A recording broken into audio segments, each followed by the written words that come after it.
I tak sobie pomyślałem, a jakbym tak napisał dla synów taki mały pamiętnik. A on jeszcze ma wymogi, ledwo umie jechać, nawet nie wie jak jedzie, że on osi już tyłu nie ma, bo zgubił, nie? Te Cadillaki stojące w tych rowach, zasypane na pół piachem, no to mówię, Boże kochany, gdzie ja jestem? I ja go za te pieniądze, za ten portfel, rękę mu wyrwałem, wypchnąłem dziada z samochodu na lewo, na prawo. Z 30-40 km mnie gonił. Wyciągnął pistolet i strzela do góry, nie? A ja sobie pomyślałem, jak mi coś walnęło. Nogi mi na podłodze podskoczyły do góry. Złapałem ten list, ten cemer, rozepchnąłem tych Arabów w tych drzwiach i chodą do auta, nie? A pod spodem, pod zbiornikami stały takie duże kubły 20-litrowe z olejem, paliły się, żeby nam nie zamarzł tego olej, nie? Ale wysoko tu, ja. Nie, spokojnie, są wycieraczki gumowe. Proszę się, dywan wyciągnięty, proszę się nie przejmować. Dobrze. Trzymasz mnie. Ale to tak z przyzwyczajenia. Wiem, dlatego właśnie wyciągnęłam ten wycieraczki, bo wiedziałam, że pan będzie chciał teraz buty ściągać, jak pan zobaczy, że jest ten dywan albo coś. No. Aha, to ja idę tam dalej, tak? Tak. No proszę, super. zapraszam.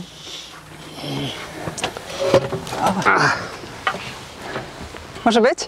Tak, oczywiście. Super. Od razu jeszcze nam naleję wody. Tak, żeby Ja w gardle pana... nie zaschło. Tak, ja mam do pana tyle pytań.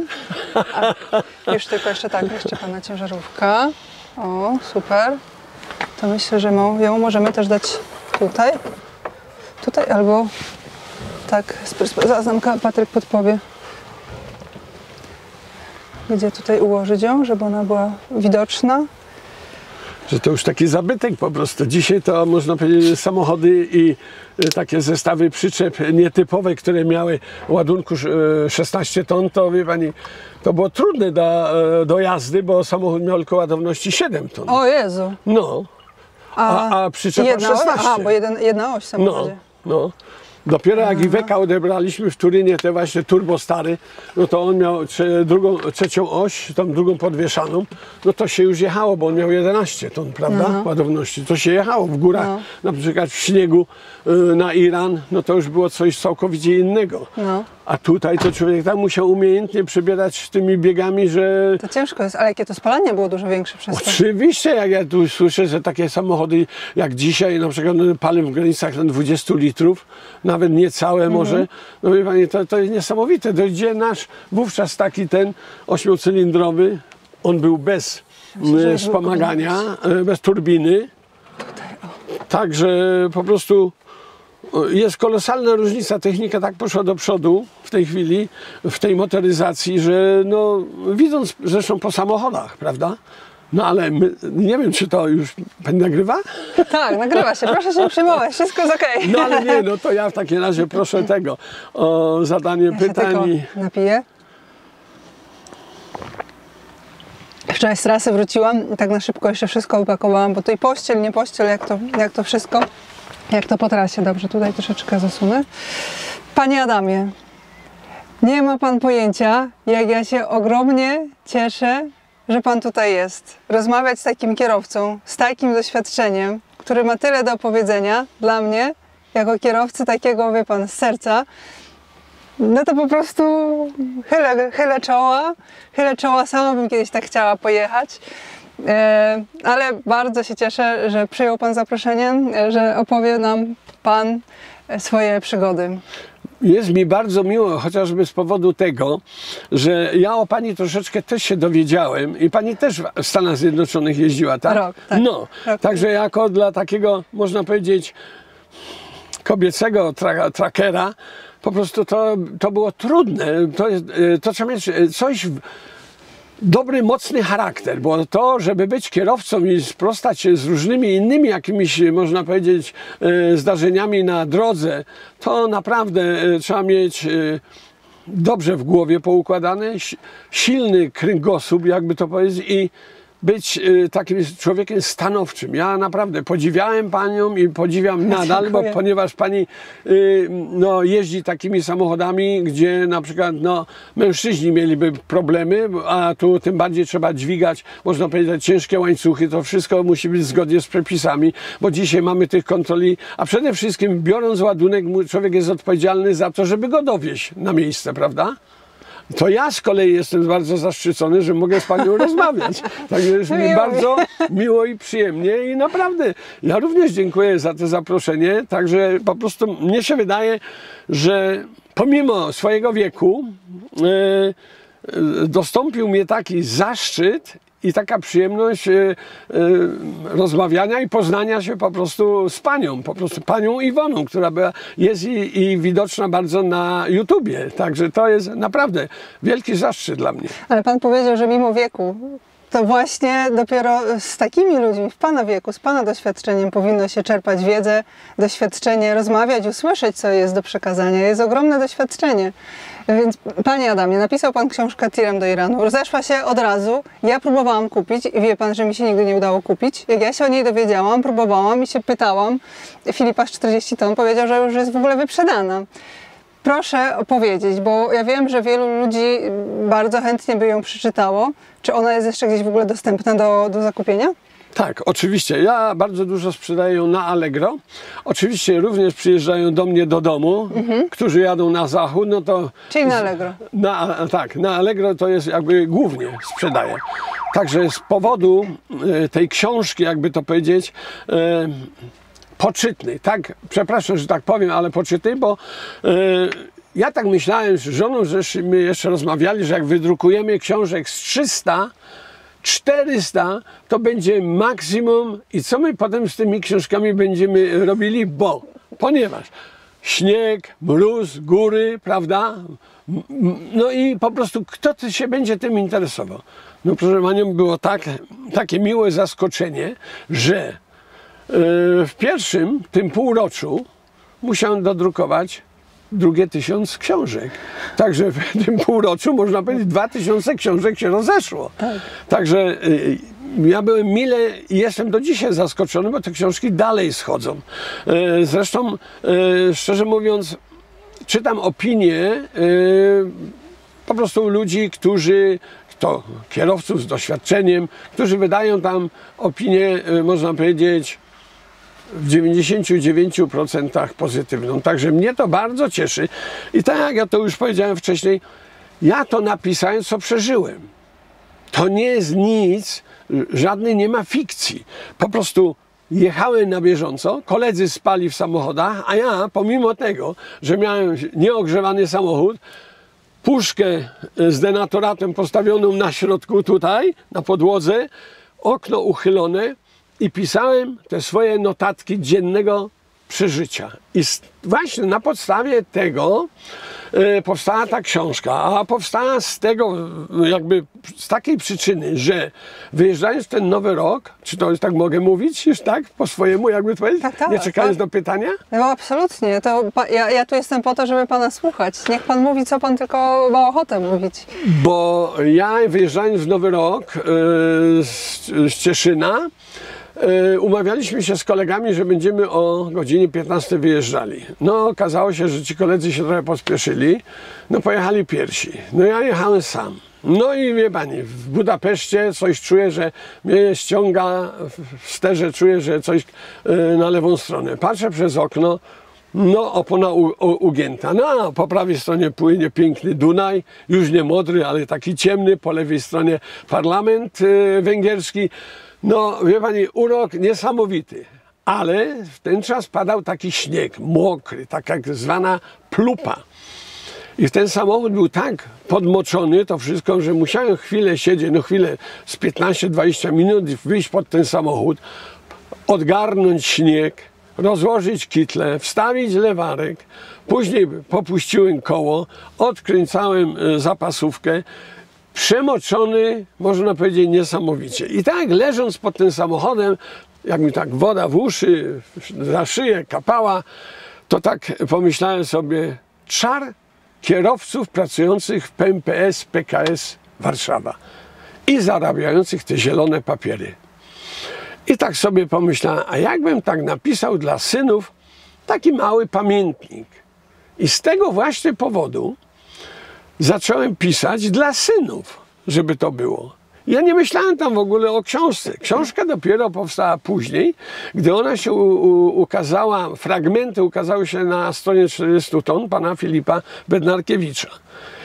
I tam jak przeczytali czytelnicy, to wówczas zaczęli pisać, że z tego by była piękna książka i warto to napisać. No i tak, jakby to powiedzieć, za doradą tych moich czytelników, no zdecydowałem się, że książkę napiszę. I w którym roku to było, jak pan zaczął pisać? Pamiętam. To było w roku, wcześniej już to, ja gdzieś to robiłem w 12 roku, takie małe wzmianki. Ale w 2013 ja zacząłem już tak więcej znowu pisać i znowu zaprzestałem to, wie pani. Ale w 2017 roku wziąłem się już tak konkretnie za to wszystko. No i w 2018 roku wydałem książkę. Pierwsze książki moje były na spotkaniu naszym kierowców PMPS-u, PKS-u i miłośników ich w Śremie. No i tam ta książka, można powiedzieć, ujrzała światło dzienne. Rozumiem. A wracając teraz do pana historii trakerskich. W ogóle jak to się stało, że pan został kierowcą zawodowym? Uczyłem się jako mechanik samochodowy w Powiatowym Związku Gminnych Spółdzielni. No wówczas żeśmy naprawiali takie samochody jak Stary, Lubliny, Gazy. Jeszcze były te stare Zauery, Fordy, Chevrolety, Studebakery. I to po prostu myśmy to naprawiali. No i jak ja skończyłem naukę, zrobiłem prawo jazdy kategorii 3. No więc mój prezes poprosił mnie, mówi Adam, nie chciałbyś być kierowcą u mnie? I to wtedy jeździłem Warszawą M20. No i tak się to rozpoczęło. Potem poszedłem do wojska, zrobiłem 2. No i po wojsku już w 71 roku zrobiłem 1.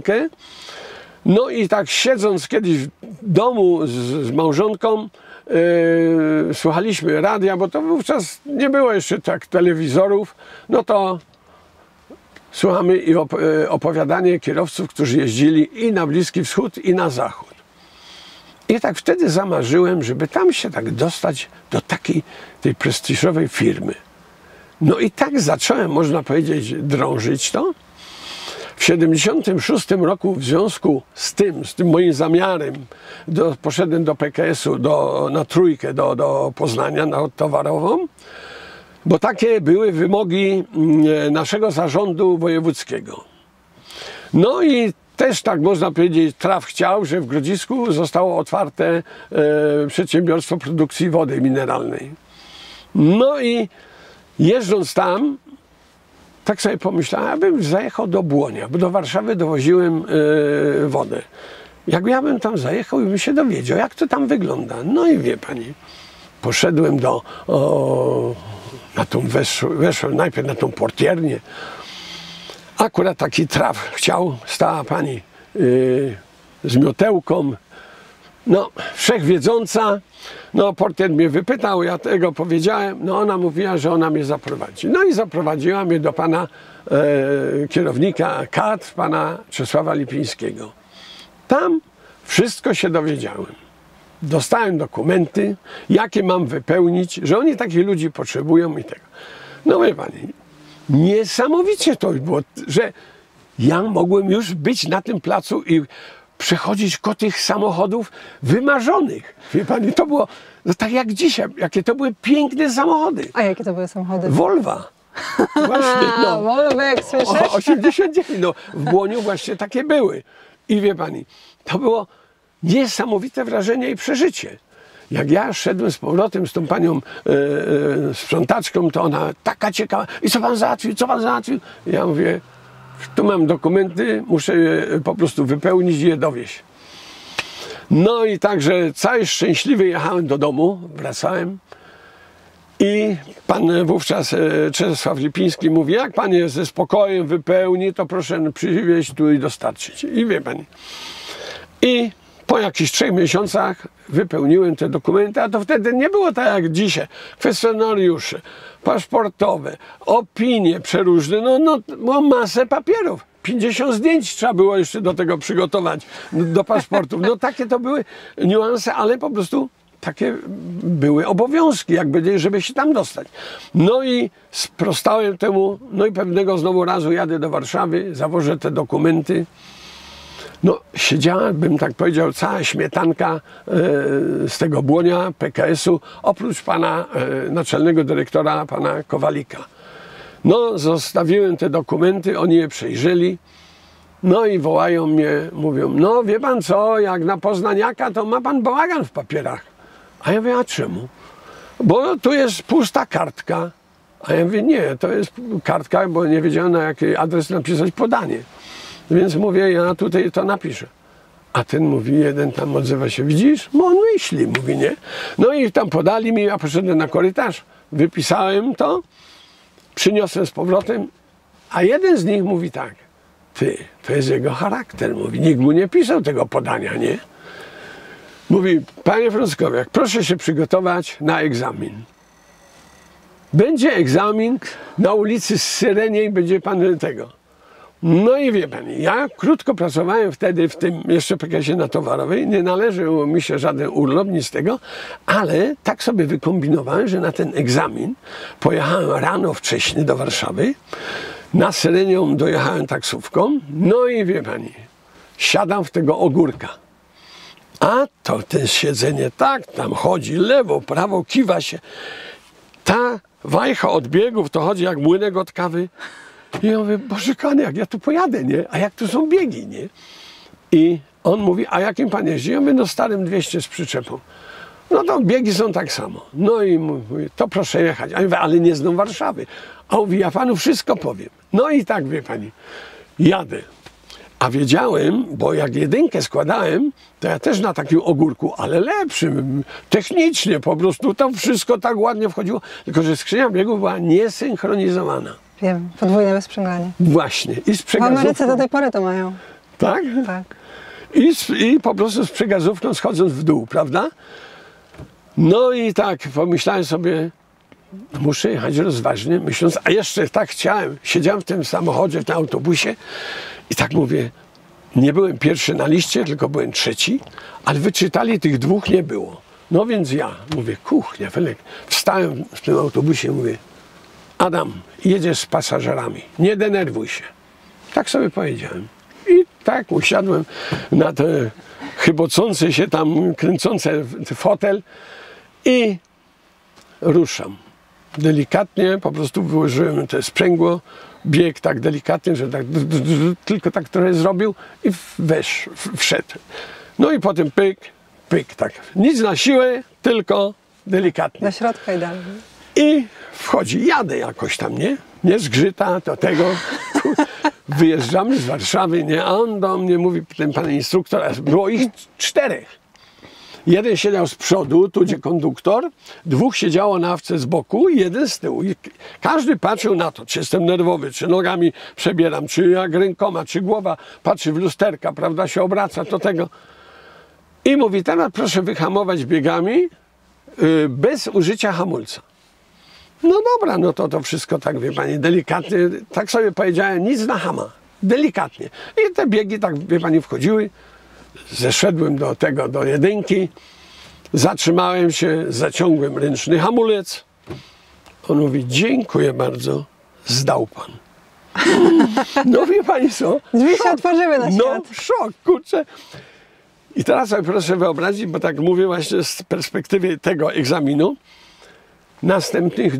następny, który po mnie przyszedł, nie wiem, ale on był widocznie nerwowy. Bieg już mu zgrzytnął, a z hamulca ręcznego nie spuścił. Nie chciał za dużo gazu dać i mu silnik zgasł. A jak mu zgasł, no to ten mówi, dziękuję panu. Od razu? Od razu. Wie pani, było nas 28, to 12 nas zdało tylko. To była selekcja. Była bardzo, wie pani. Był To nie tak jak prestiż, dzisiaj tak? wszystkich przyjmują z otwartymi rękoma, super wyposażony samochód, prawda? I on jeszcze ma wymogi, ledwo umie jechać, nawet nie wie jak jedzie, że on osi już tyłu nie ma, bo zgubił, nie? Gdzieś tam na zakręcie. No i oni są przyjmowani, a my wówczas byliśmy inaczej, jakby to powiedzieć, nie? Myśmy musieli przejść tą taką szkołę, a przede wszystkim człowiek musi mieć wyobraźnię. I wie pani, teraz przyjechaliśmy do Błonia, jak tych 12 zdało, bo tych, co już nie zdało, to już nie miało szans powrotu do PKS-u, ponieważ Nigdy? oni już byli wykreśleni. Nigdy? Nie, już nie.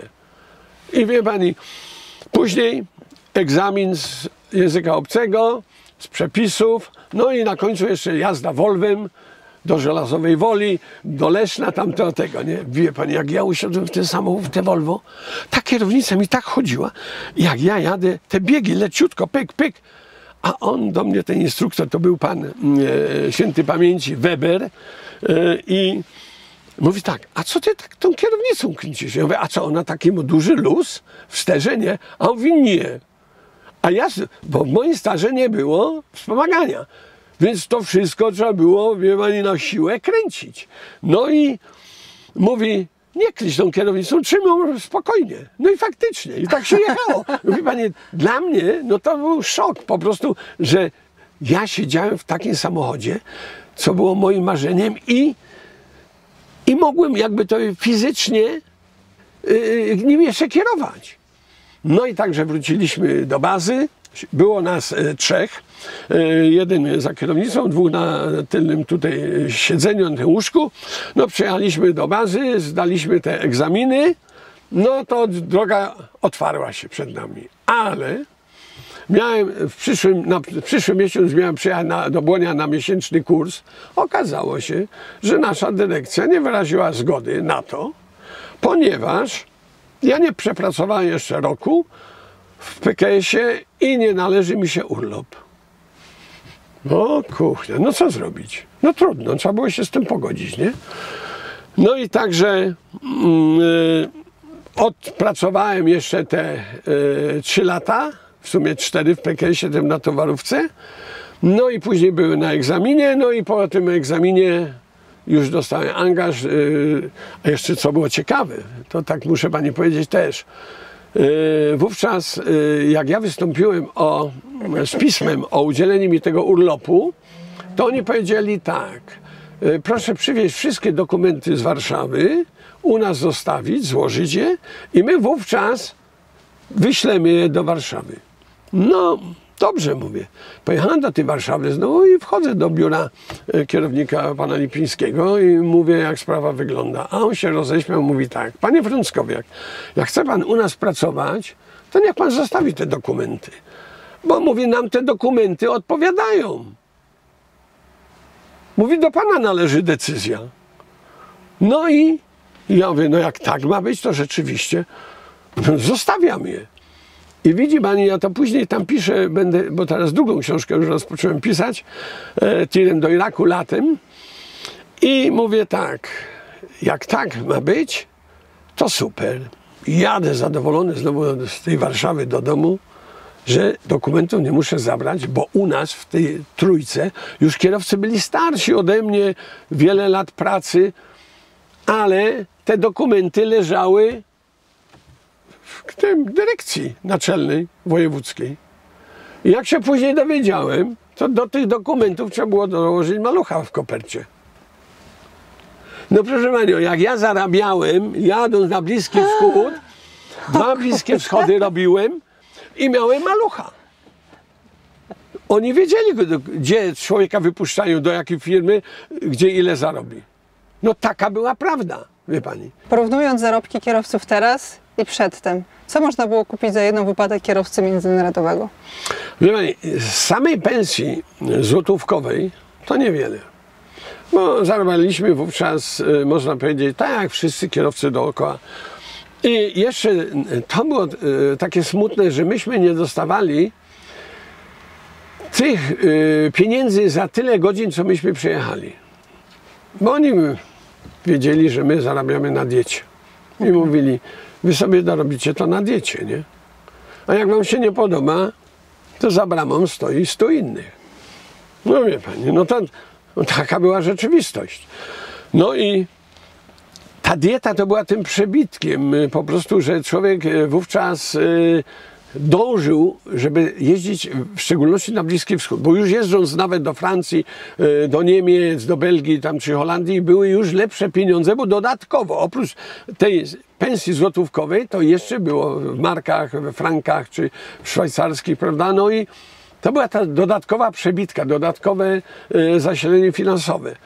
I to było, można powiedzieć, moim zawsze takim marzeniem, żeby zwiedzać kraje. A mnie na przykład, bo pierwszy raz w 80 roku byłem w Kuwejcie i wie pani, jak ja zobaczyłem to wszystko, to no prawie, że mi oczy na wierzch wychodziły, bo jak wjeżdżając do Kuwejtu w dzień, tak jak teraz, te Cadillaki stojące w tych rowach, zasypane na pół piachem, no to mówię, Boże kochany, gdzie ja jestem? U nas dziurawą serenkę się brało, nie Warburga, czy tam inne nasze tego samochody, łatało się, kleiło, a tu takie fury stoją, zasypane piachem, szerokie, no te skrzydła, te ogony takie miały, wie pani, to było, dla mnie to był szok. I to, co na przykład już wjeżdżając później do miasta Kuwejt, to co się widziało, co jeździło tamtego, no to, no Boże kochany, wie pani, to trudne było do zrozumienia. I mnie to tak zachęciło do tego, bo przede wszystkim też to były pieniądze inne, bo jak ja dostałem tam prawie $700, to wie pani, przelicznik wtedy był gdzieś 140-150 zł za dolara, to proszę sobie wyobrazić, ile to było pieniędzy. A ja zarabiałem tam z 15 000, nie? No to teraz przebitka dolara do tego, no to można powiedzieć, to była kolosalna różnica. No i przede wszystkim tak się przyzwyczaiłem do tego, że tam jadąc na Bliski Wschód, do Iraku, do Iranu, czy tam do Kuwejtu, tak często nie otwierałem tylnych drzwi, nie musiałem rozłączać przyczepy. No. A proszę powiedzieć, ile to taka trasa trwała? A w ogóle, co pan wiózł? Różnie, wie pani, takie były ładunki, że człowiek nawet nie wiedział. W CMR-ze coś tam pisało, ale... Ale pan nie był na załadunku? Ja byłem, ale jak to było w skrzyniach, Okej. no, wstawiali, trzeba było rozbierać samochód, prawda? Albo dźwigiem wstawiali, albo wózkami widłowymi wstawiali, a to takie mieli mocne, duże. No i wie pani, przeróżne. Nieraz do wojska się wiozło, kiedyś w Krupie ładowałem lufy armatnie takie na przyczepę, bo przyczepa była bardzo długa i tego. A na samochód znowu inny jakiś tam osprzęt był składowany, ale to wszystko było do wojska. No i jechał tam człowiek do Iraku. No oczywiście, jeszcze co było charakterystyczne, że ja miałem ze sobą zawsze aparat ten fotograficzny. To był Zenit. I tak mi się kiedyś zdarzyło, że taki był jakby ten żołnierz dociekliwy i taki nieufny i wziął mi, otworzył ten aparat z tyłu. No wie pani, jak go otworzył, zdjęcia się częściowo naświetliły już, nie? I wiele zdjęć tak straciłem, ale ja wówczas jak jechałem, to tak mocno zakitrałem ten mój aparat, żeby on mi się tam nie dostał, nie? No i faktycznie patrzył, przeglądał wszystko to tego, no i później usiadł obok mnie i jechaliśmy tam na bazę i tam żeśmy to wszystko rozładowali, no i z powrotem znowu się jechało do Bagdadu, nie? Tam na Haswan albo na Faludżie i tam się odprawiało, no i z powrotem można powiedzieć, że do Bułgarii, względnie do Jugosławii lub nawet z Czechosłowacji braliśmy obręcze do Ursusa, do traktorów. Czyli na pusto większość. A większość było na pusto. No dla nas jako kierowców, no wie pani, bez kłopotu, nie? Ale z tym, że jak się wzięło na przykład tam chociażby ten ładunek, to było te $30 dodatkowo, prawda? No, było to dużo, ale to już tylko albo z Czechosłowacji, albo z Jugosławii, albo z Bułgarii arbuzy, prawda? No to już nie było tak daleko. Ale niekiedy niektórzy kierowcy no, mieli trochę mniej szczęścia i brali tam miedź, prawda, stare chłodnice, różne inne takie urządzenia miedziane, no i musiał tachać to z powrotem do kraju. No owszem, z kraju potem jechał do Niemiec, na przykład tamten złom zawoził, nie? No ale po co się turlać z ciężarem, jak można sobie swobodnie jak osobówką się śmigało wtedy, nie? A w jaki sposób pan się komunikował z firmą? Jak pan wyjeżdżał, to pan od razu wiedział, czy ładuje na powrocie, czy nie? Czy jakoś pan dzwonił po drodze? Nie. Jak to było? To dopiero się dowiadywaliśmy się już na miejscu. Nasz był przedstawiciel w Bagdadzie i on nam mówił, że albo po prostu będziemy mieli w Turcji jakiś załadunek. W Turcji mieliśmy też swojego przedstawiciela.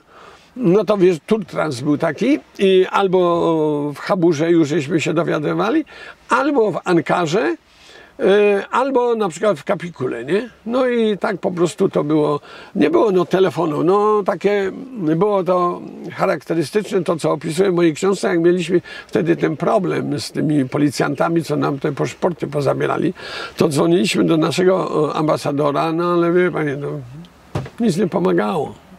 Byliśmy od ambasady może 50 km. No co, jaki jest problem podjechać 50 km, nie? A jeszcze musieliśmy na poczcie siedzieć tej tureckiej 5 godzin, żeby się tam połączyć z nim, nie? No i tak wie pani, człowiek był, można powiedzieć, zdecydowany taki, że musiał działać we własnym zakresie i dawać sobie ze wszystkim radę. A jakie miał pan problemy na trasie? Co było zupełnie normalne na trasie z takich problemów? Wie pani, też takim normalnym to były drogi. Drogi były, można powiedzieć, niekiedy tak dziurawe, że trzeba było jechać 20 na godzinę. O kurczę. No. Ale w jakich krajach? Turcji. W Turcji. W Iraku i w Iranie też nie były za dobre, ale w Iraku były bardzo dobre, bo za Husajna już te drogi porobili, także do Bagdadu tam, czy do tego Basry, to już były, no nie były takie, no można powiedzieć super, ale tam trochę dziur było, ale człowiek był do tych dziur przyzwyczajony. Omijać je, nieraz trzeba było wyhamować do tego i tam, no to się chciało, to się miało. No w każdym bądź razie to były takie drogi, jakby utrudnienia drogowe. Z takich utrudnień większych, to tak pani powiem, przydarzyło mi się to kiedyś. Jechałem z papierosami z Teheranu do Maszhad. To już tam aż do Afganistanu. I ja tak jakbym dzisiaj przyjechał na urząd celny, a moi koledzy dwaj, jeden ze Słubic z naczepą i drugi z przyczepą, tak jak ja, wyjechali wczoraj do Maszhad z tym papierosami. I ten przedstawiciel tam mówi, poczekaj, tu jedzie jakiś samochód z papierosami, to będziecie we dwóch.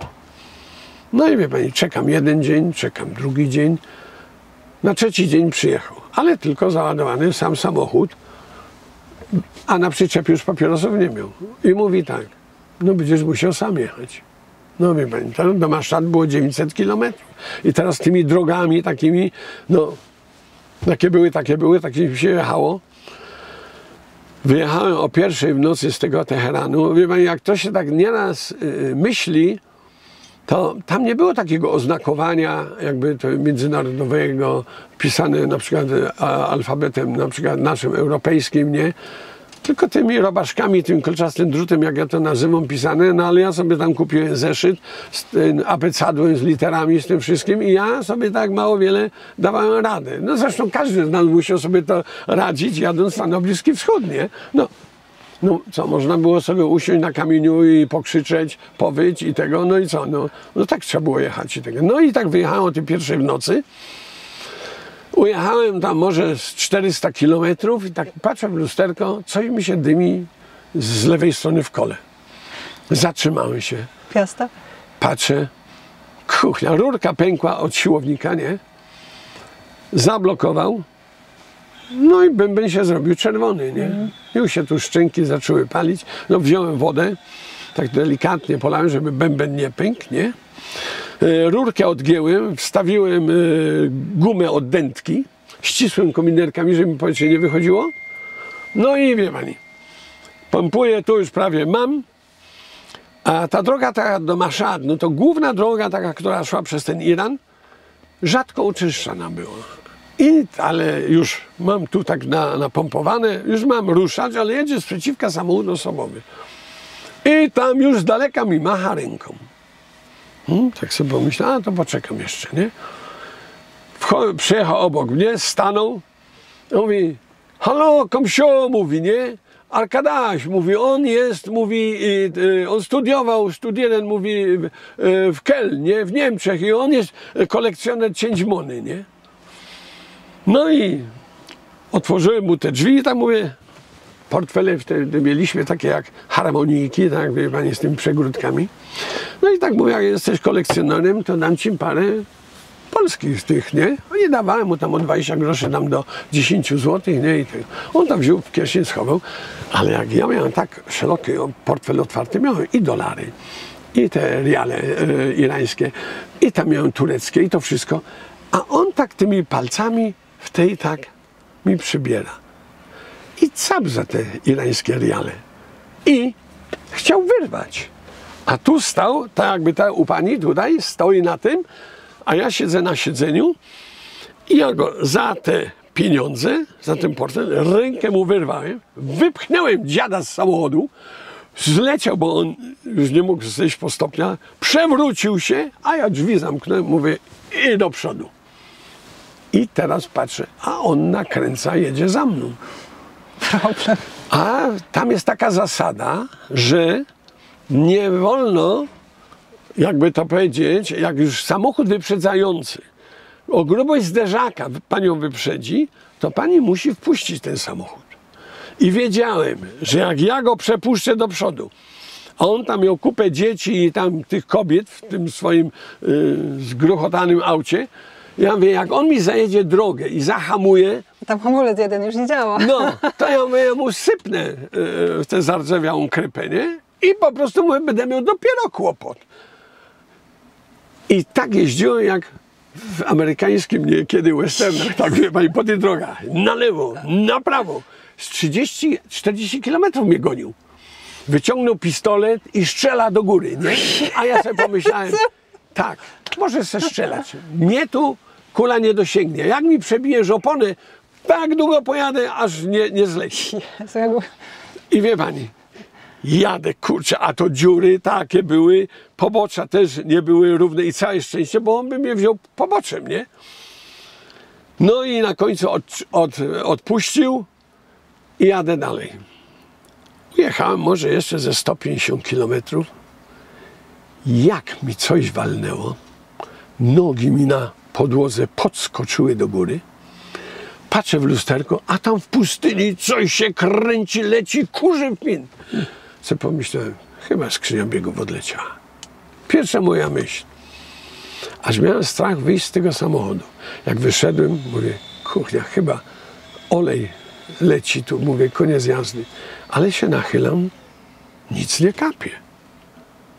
Co jest? Wchodzę pod samochód, patrzę, no, nie mam wału pędnego. Kuchnia, ale... Trochę problem, ale troszkę mniejszy niż skrzynia. No. I wie pani, ten wał, jak uderzył, całe szczęście, że on tą główną siłą oparł się o ramę. Ramę strasznie skrzywił, zbiornik wgniótł, prawda? On się urwał tu przy tylnym moście. No poszedłem, później go tam zebrałem, taki zgięty. Jeden krzyżak znalazłem, mówię, no ale przecież tego wału nie wezmę na kolanie, nie wyprostuję, nie? Mówię, stoję tu, nie? No właśnie, co wtedy? Ani telefonu, nikogo na drodze? I tak stoję, a tu jadą raz po raz jakieś takie małe osiołki, jak nasze stare, nie? Te tureckie. Nie wiem, ten mnie nie pociągnie, nie? Z tyłu wyprzedzanych też tylko te małe raz po raz jedzie, nie? Ja mówię, kurde, jak ja tu będę stał, to mnie tu zarżną. Mówię, kurde, oszabrują z tych papierosów. I te papierosy jeszcze, no. Jezu. I mówię, nie, najpierw trzeba się najeść, żeby żołądek był syty, głowa zacznie pracować. Ugotowałem sobie zupę pomidorową z makaronem i tak stoję, linę wyciągłem już przed samochód. No i tak stoję. Z 3 godziny tak może stałem. Jedzie tam z daleka, widzę jakiś tam większy trochę samochód. Jechał to irański ciągnik, duży, bez naczepy. No i wie pani, zatrzymałem go i no nie umie ani po angielsku, ani po niemiecku, no, ale tak na migi, na to tam trochę człowiek umiał też parę tych słów po arabsku i pokazuje mu, jaki jest problem. Mówi, Lechistan, problem, nie? I tego. Ja mówię, no mam je tam zaciągnąć gdzieś do miasta, a do miasta najbliższego było 100 kilometrów ponad, nie? A on mówi, nie, on tak daleko nie pojedzie, mówi, bo tam jest policja, mówi, pójdzie kalapuć, nie? Ja mówię, kuchnia, Felek, to gdzie mnie zaciągnie? A mówi, tam 15 kilometrów jest taka restauracja, mówi, tam mnie postawi. No i wie pani, dałem mu tam 2 paczki Long Marlboro, bo przecież nie za tym to można powiedzieć niesamowicie. Z naczepy? Jak? Z przyczepy? Nie, ja Ale miałem plomby przygotowane były. na bakrzysze. My to zawsze mieli 2 pakiety Marlboro na bakrzysze. Jak do Turcji, czy nawet u Bułgarów, no trzeba było przy odprawie dać tą paczkę papierosów, nie? No i jeszcze mieliśmy wówczas, zawsze w branszajku kupowaliśmy takie świerszczyki i te świerszczyki to były, można powiedzieć, głównym motywującym takim czynnikiem, gdzie przekupowaliśmy ich. I on zadowolony niesamowicie. Tego to nigdy jeszcze nie słyszałam. No, a paliwo tak samo się dostawało, no przecież za to. Bo tak tankowali, jak była wojna w Iranie, na przykład po 200 litrów, a jak się dało świecznych, to już było 300 litrów zbiorników. Oczywiście trzeba było za to zapłacić, ale tankował, prawda? No i tak po prostu człowiek musiał sobie w tym życiu radzić. No i teraz ja tam, on mnie zaciągnął. Ja mówię, Boże kochany, był taki łuk drogi i po lewej stronie niby tam restaurant tam było. Ale wie pan, jak to u nich. Gliną, rękoma klejone mury, nie? Z przodu 2 słupki, jeden poprzeczny, jakieś tam liście leżały u góry i taka drewniana decha tam była i na tej desce było tam tym drutem kolczastym napisane restaurant, nie? Po irańsku. No i sobie myślę, nie, tutaj to jestem załatwiony. Ja pierniczę. Jak ja tu przeżyję? Przecież tu kurwa żywej duszy nie będzie za chwilę. Tu się ciemno zrobiło, agregat tam słyszę, że chodzi, jeszcze światło się pali w tym restaurant, ale tam siedziało takich tam może z 5 mędrców, wszystko brodate, w tych turbanach takich, takie można powiedzieć, no mędrcy tej miejscowości. I tak sobie pomyślałem, a te papierosy to czuć na kilometr pod wiatr, nie? Że czuć było z naczepy, z przyczepy? No pewno, jasne, no przecież to taki, ten zapach się niósł i ja mówię, Boże gany, tu mnie oskubią, ale nic. Mówię, ja zawsze miałem w kabinie taki łom, taki metrowy, mówię, tanio skóry nie sprzedam. Kurczę. Lampkę miałem i książki zawsze miałem, bo ja zawsze, no wiadomo, że jak na urzędach się stoi, no co, wgapicie w niebo i idzie tego. Ja, owszem, byłem ciekawy życia dookoła, ale po prostu no, trzeba było coś czytać, zająć się czymś. No i zrobiłem sobie światełko i tak czytam. Gdzieś koło 12 w nocy czuję takie zachybotanie samochodu. Charakterystyczne. No, ja mówię, o, wchodzą. Zaczyna się, pomyślałem, nie? Wziąłem ten łom, lampkę, drzwi zamknąłem, stoję, nadsłuchuję. Gdzieś tam daleko psy szczekają. I tak mówię, czy będą jakieś szmery. Świecę pod spód, nie ma nic. Obchodzę samochód z przyczepą dookoła, plandeki całe, nic. Tak jeszcze cofnąłem się, patrzę, czy może u góry siedzą mnie. No nie widać. Postałem przed samochodem jeszcze z 15 minut i nic. Mówię, czyżby mi się zdawało tego? Wchodzę do samochodu z powrotem, no i po jakichś tam znowu 2-3 godzinach znowu takie, ale już mocniejsze zabujanie. Mówię, o, teraz chyba przyszli. No i znowu wychodzę. Obeszłem samochód dookoła, nic. Więc stanąłem przed samochodem i tak stoję, patrzę w to niebo, pełno gwiazd. Ja mówię, co to może być? I na raz taki był z tych gór, taki przyszedł taki wiatr, takie, prawda? I ta przyczepa, samochód jak się zakołysał, to te plandeki tak, o te borty tak, tak zaklepały, nie? Mówię, a to będzie to. No i to potem wszedłem do samochodu, mówię, teraz mogę się trochę zdrzemnąć, już zaczęło tam jaśnieć na wschodzie, mówię, teraz mogę się trochę zdrzemnąć. No i tak, zdrzemnąłem się Oczywiście trójkąt wystawiłem tu za szybą, mówię, jak koledzy pojadą z tamtej strony, to będą widzieli, nie? No i wracając, tam z daleka już widziałem, taka była droga może 30 km prosta, tylko że ona była taka pofałdowana, a raz byli na wierzchu, raz byli w dołku, nie? No ale patrzę, takie duże samochody, to takie charakterystyczne, nie? No i po chwili przyjeżdżają. Co się stało? Ja mówię, wielki problem. Będziemy musieli odkręcić wał od ciebie, przykręcić u mnie i po prostu ja pojadę, a ty weźmiesz moją linę, będzie cię ciągnął, mówię, do Teheranu. Co ty, mówi, kuchnia, ja nie będę odkręcał.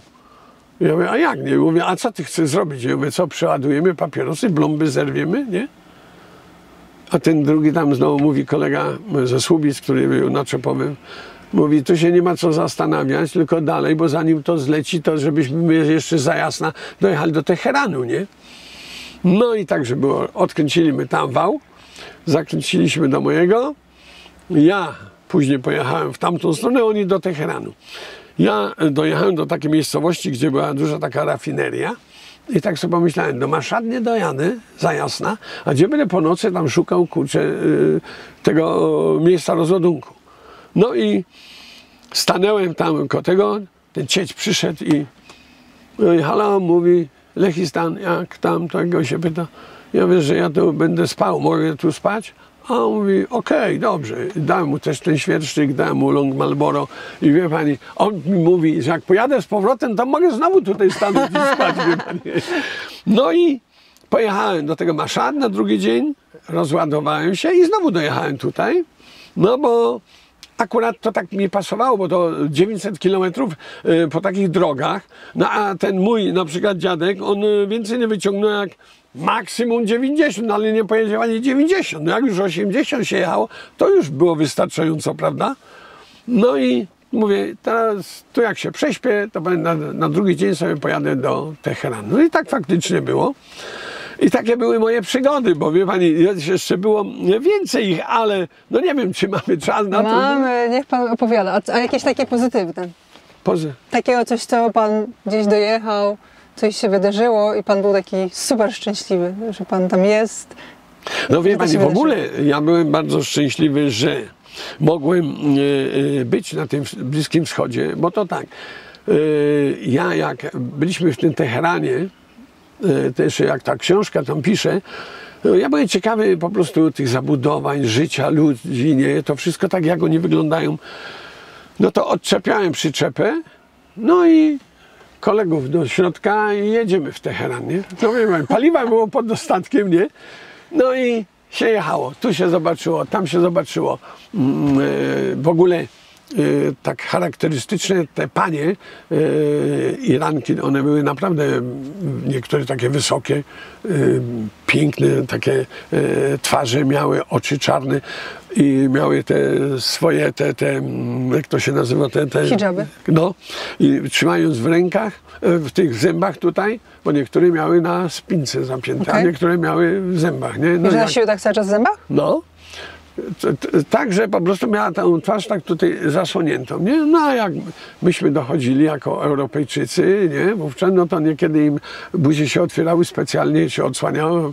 Piękna cera, piękne oczy, wysokie kobiety, no można było sobie tylko to wyobrazić, nie? Ale mówię, człowiek widział inny, jakby powiedzieć, urok tych kobiet, nie? Bo u nas wiadomo, że takie blondynki, po prostu no twarze, można powiedzieć, już znane, a tam inna cera, inna budowa tych, można powiedzieć, bo te kobiety młode, to one były tak jakby były wysportowane, wie pani, to tak, taka jedna pani była charakterystyczna w cukierni, w której żeśmy weszli, żeśmy kupili.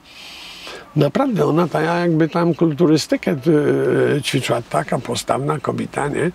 No i miała tą swoją urodę inną. No i to było właśnie to, co mnie ciekawiło, że człowiek ma tą możliwość zobaczenia trochę innego świata. I to człowiek był z tego bardzo zadowolony, bo ja mówię, w życiu bym nigdy nie poznał nie był tam, bo przykładowo jakbym był zwykłym takim kierowcą, to w życiu bym sobie nie pozwolił na to, bo skąd bym miał te pieniądze, prawda? A tak, to człowiek zwiedzał i jeszcze zarabiał dobrze. Także to był duży naprawdę taki pozytyw dla marzycieli, bo ja po prostu kiedyś tam o tym marzyłem i to marzenie mi się spełniło. No super. A z takiej prozy życia kierowcy, jak pan jechał w trasę, załóżmy do tego Kuwejtu, to ile pan był w trasie? Ile takie całe kółko zajmowało? To tak można by powiedzieć w granicach miesiąca. Jadąc spokojnie, bo ja nie byłem wyścigowcem i po prostu jechałem, a przede wszystkim jeździłem sam. Nie we dwóch, tylko pierwszy rok żeśmy jeździli, żeby poznać na przykład te tereny, te trasy i żeby sobie tam jakoś radzić. I ja jeździłem sam, więc robiło się po 500-600 kilometrów dziennie, także Turcję na przykład się brało na 3 razy, nie? No i nie było co A szaleć. ile godzin dziennie jazdy?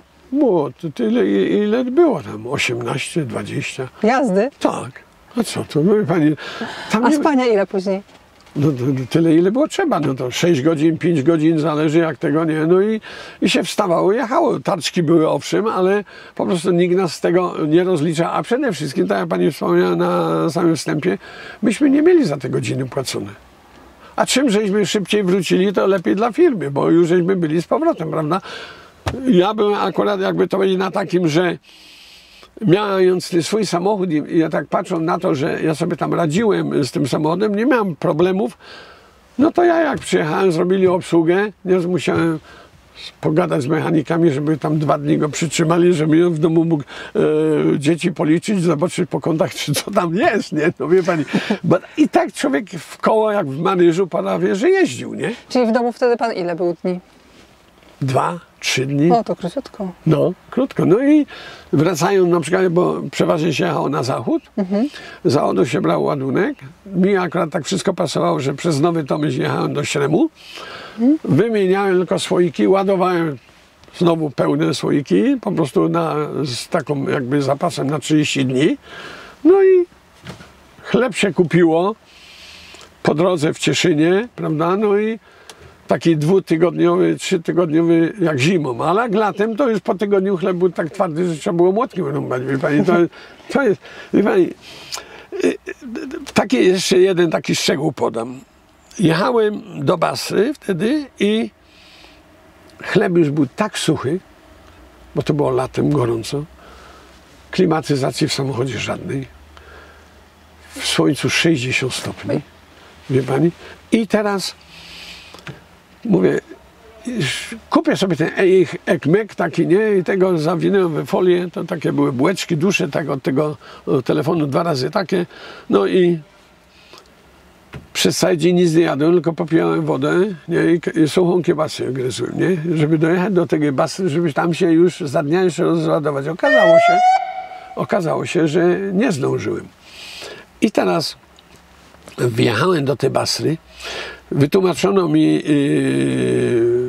w tym Bagdadzie, że jak na tym rondzie będę, to na Kuwejt jedzie prosto, a ja mam w lewo skręcić i tam ujadę jakiś kilometr, tam jest cement plant, nie? To jest cementownia, nie? No pojechałem tam, już było ciemno. Kurczę, to nie tu. On mi tam tłumaczy, że ja muszę jechać, objechać te rondo, ten zbiornik wysoki i pójdzie w prawo na Kuwejt prosto, a ja będę w prawo, będzie droga. Ja objechałem, to jadę na Kuwejt, ja tu żadnej drogi nie widzę. Była taka jedna, ale przez taki rów, jakby wyjechana samochodami, ale tak klepisko by było, tak wyjechana droga była. Ale mówię, to chyba nie ta droga. No i jadę na ten Kuwejt, jechałem 30 kilometrów, drogi nie ma. Teraz kurczę, mówię, gdzieś tu muszę nakręcić na tym, nie? No i szukam miejsca, żeby gdzieś wjechać w pustynię, ale nie zarżnąć znowu, prawda? Albo nie przewrócić się z tym. I tak znalazłem takie miejsce, tam trochę jeszcze cofłem przyczepą, żeby nie przewrócić jej, bo miałem taki ładunek i jadę z powrotem. Zajechałem z powrotem na te rondo i po lewej stronie, z tego ronda jak zjeżdżałem w stronę Kuwejtu, był posterunek żandarmerii wojskowej. No to wziąłem list przewozowy CMR, oczywiście gorąco wtedy, w krótkich spodniach, w podkoszulce, a u nich tak nie wolno było chodzić, nie? Że mężczyźni? No.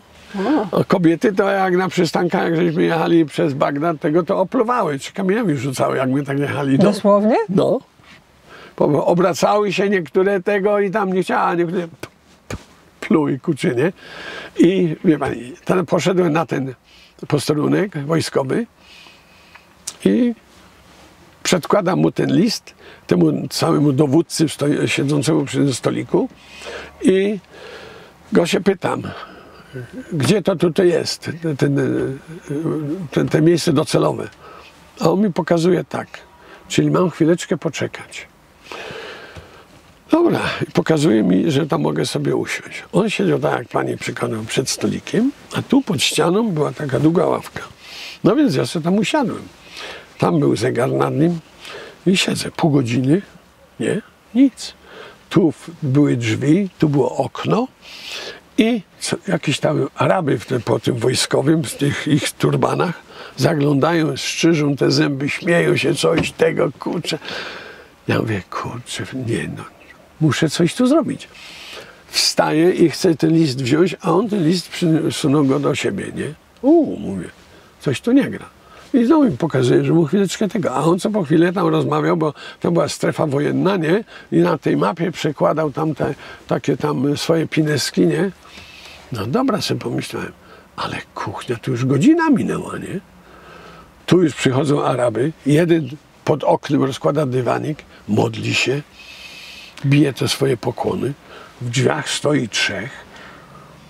Jeden przyszedł koło mnie, zaczyna mnie tu podklepywać. Drugi przyszedł z drugiej strony, zaczyna mnie podklepywać. I tak myślę, kuchnia, oni mnie tu wezmą w obroty, to źle tu na to wejdę, nie?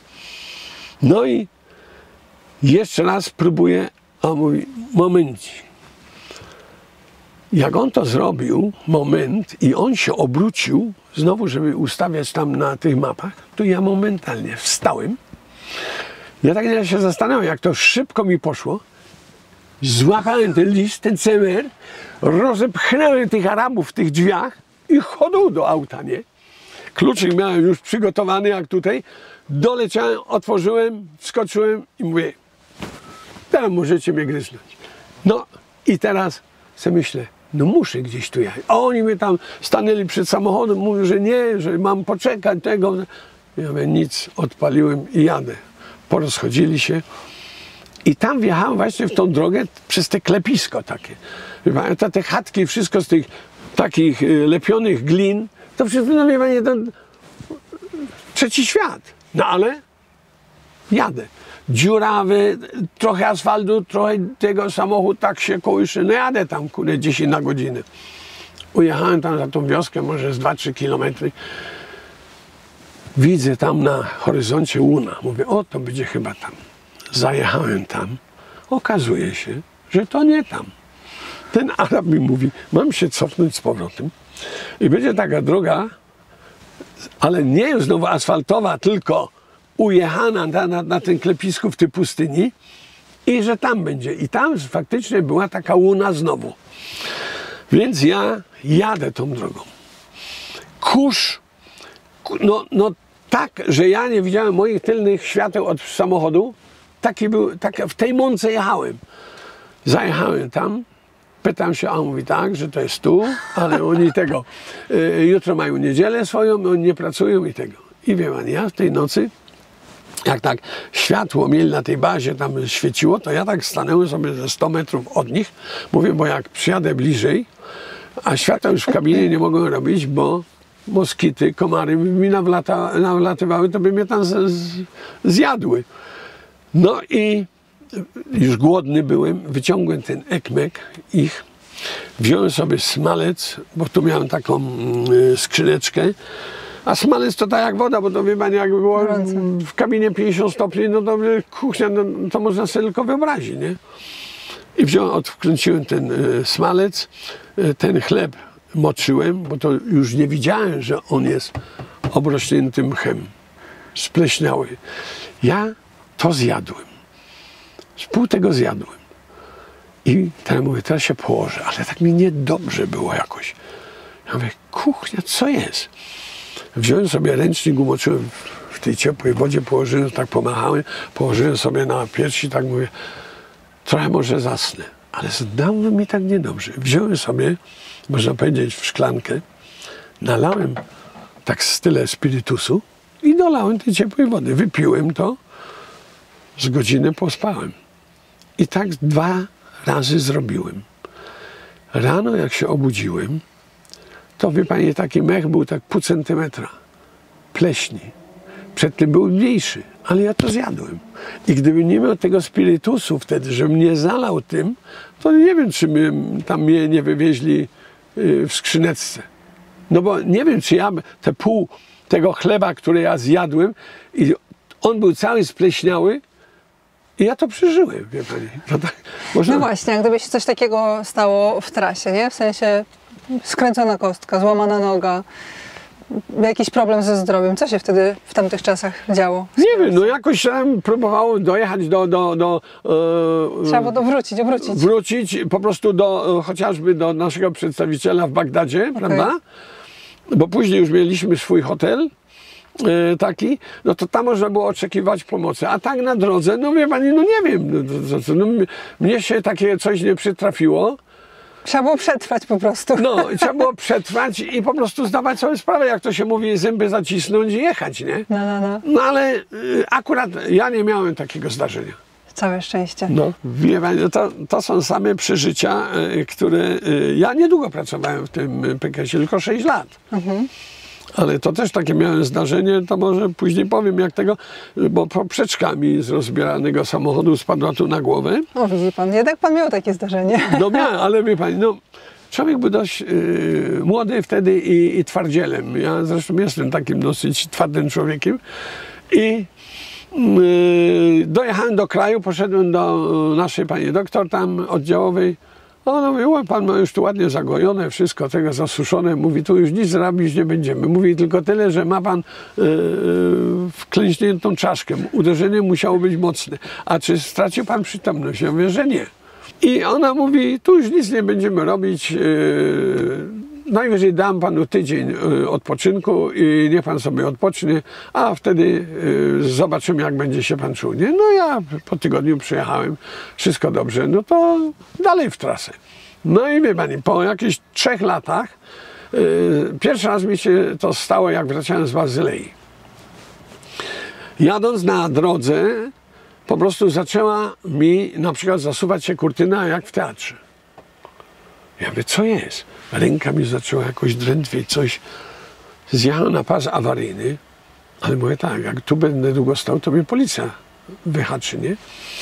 No więc doturlałem się do najbliższego parkingu, przymykając jedno oko, otwierając drugie i tak, i tak jechałem za szybko, mówię, nie mogę sobie pozwolić na to. No i zjechałem na parking, gdzieś tam po 3 godzinach mi to przeszło, no i przyjechałem do bazy, do Słubic, tam się odpisałem, potem pojechałem do Śremu i poszedłem znowu do pani doktora. Ona mówi, wie pan co, jak to przeszło? Mówi, no zobaczymy, jakieś skutki pouderzeniowe to, nie? Ale mówi, protokołu nic nie będziemy pisać, nie? To ja mówię, dobra tam. Mówi pani, kiedyś tam człowiek nie patrzył, nie zwraca uwagi na to, nie? No i później mi się stało to drugi raz w Warszawie, jak wracałem też z Bliskiego Wschodu. Akurat jechałem z obręczami do Ursusa i wjechałem do Warszawy i teraz na skrzyżowaniu stoję i ja tak patrzę. Raz jedzie tramwaj, raz nie jedzie. Ja mówię, co ty? Ja muszę w lewo skręcić. Mówię, nie mogę mu drogi zajechać, prawda? Ale tak, potem patrzę, wsiadają ludzie. Mówię, o to pasuje, on stoi. No to ja przejechałem, zjechałem z tego skrzyżowania, stanąłem sobie tam na boku, znowu odczekałem z godziny i to mi to przeszło. I przyjechałem znowu do bazy i po prostu mówię to, znowu pani doktor, mówi, no wie pan, to przemęczenie, nie? No i Także to po prostu ja później byłem na takim jeszcze szczegółowym badaniu i powiedziałem sobie nie, zrezygnuję z tej pracy, pomimo tego, że mi się tu dobrze pracowało, bo my co 5 lat musieliśmy odnawiać te badania techniczne i tego. I to wszystko miałem, no ale mówię, mam rodzinę, jeszcze jako tako zdrowie, no to mówię, nie ma co ryzykować, piękna praca, o czym marzyłem, ale mówię, czas niekiedy się pogodzić i skończyć z tym, nie? A jeszcze pani tylko takie powiem, może, nie wiem, czy pani ma więcej pytań? Jakieś? To mi się pytania nasuwają tak z tego, co pan mówi. Aha. Pani, taki szczegół. Ja z przyczepą mogłem jechać przez Turcję tylko 60 na godzinę, nad Czepami 70. No i takim jednym kolegą, który jechał naczepą z Ankary, z tego, żeśmy jechali w kierunku właśnie Teheranu. Już byliśmy za Sivas, tam pod Erzurumem i tak, on jechał sam, on nie chciał ze mną jechać, no bo jemu było to za wolno. No to mówię, dobra, tam sobie jedź tam. Ja tam tyrtoliłem te 60 na godzinę, jak trzeba było to 20 na godzinę pod górę czy z góry, bo to różnie zależy jaki był ładunek jeszcze, nie? I wiedzę tak daleko, tam może z 15 km na takim zboczu góry, tak droga pięła się i patrzę, jakiś duży samochód tam stoi. Mówię, to chyba nasz. Podjeżdżam bliżej, patrzę, stoi nasz. A już kierowca wyszedł przed samochód i stoi i już mi rękoma ma. Teraz on ma urwany. Wie pani, teraz mówię tak, co się stało? Nie mam powietrza. Zablokowane wszystkie hamulce. Kompresor. Mówi do mnie, nie zostawisz mnie tutaj. Ja mówię, a czemu? Mówi, jak mnie tu zostawisz, to mówi, napiszę raport do dyrekcji. Ja mówię, no dobra. Idziemy zobaczyć. Gdzie uciekać ci do powietrza? No gdzieś tam pod kabiną. Mówię, to podnieś kabinę do góry. Podniósł kabinę do góry, patrzę, rurka od kompresatora tarła o ramę i się przetarła. No i wiem, do najbliższego miasta znowu było ponad 100 kilometrów, gdzie tu znaleźć mechanika ze szwajs aparatem, jak się to kiedyś mówiło, nie? Żeby zaspawać rurkę. No więc tą rurkę przegięłem ją jeszcze i mówię tak do niego, masz pastę do zębów? On na mnie duże oczy robi i mówi, co? Mówi, a co ty chcesz z pastą do zębów zrobić? Ja mówię, no masz czy nie masz? Mam. Ja mówię, no to przynieś. A nożyczki masz? Nie mam. No to dobra, ja mam. Ja mówię, i przynieś szklankę. Bo to kiedyś te tubki były aluminiowe. Tak. Prawda? Pociąłem takie paski. Tą rurkę owinąłem tymi paskami aluminiowymi, bo to wiadomo od kompresatora to jest, tam jest gorącz niesamowita, bo ona się niekiedy potrafi nawet czerwona zrobić od tego powietrza. A że ja pod przyczepą zawsze miałem dużo drutów, wszelkiej maści, to takie cieniutkim drucikiem owinąłem to raz przy razie. I potem trochę grubszym drucikiem zamontowałem, mówię, teraz pompuj. Napompował powietrza, nie? I mówi, kuchnia, z nieba mi spadłeś. I ja mówię, ale słuchaj, a już się tu zaczęło słońce chylić mocno ku zachodowi. Ja mówię, to teraz jedź tak, żebyś mnie zawsze w lusterku widział. Albo jedź za mną. Nie, w życiu nie pojadę za tobą. Bo jak mi się coś stanie, to mnie zostawisz. No dobra, to jedź przede mną, ale tak, żebyś mnie zawsze w lusterku widział. Ja mówię, dobra. No jak on tam może z 30, 50 kilometrów, że tak, wie pani, mnie tam mało wiele widział. No ale już potem mi zniknął z horyzontu, pojechał sobie, nie? No tam, ja tam przyzwyczajony do tego, to tam, że sam jadę, to jadę. Zajechałem na taki punkt, bo to były 3-4 takie były punkty policyjne, na których trzeba było odbijać karty, że się jedzie przez te miejscowości, nie? Wytyczoną drogą. No i zajeżdżam tam, patrzę, no nie ma dziada. Kuchnia, chociażby tam poczekał, nie?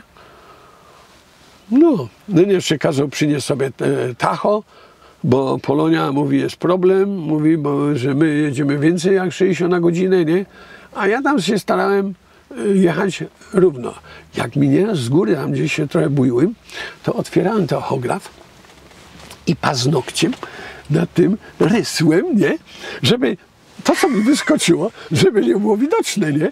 A on już na to uwagi nie zwracał, że jak były te rysiki, 4, to jak ja otworzyłem paragraf, to one już spadły i już zaczynały od innej strony znowu, nie? No ale na tyle nie byli jeszcze bystrzy jak my.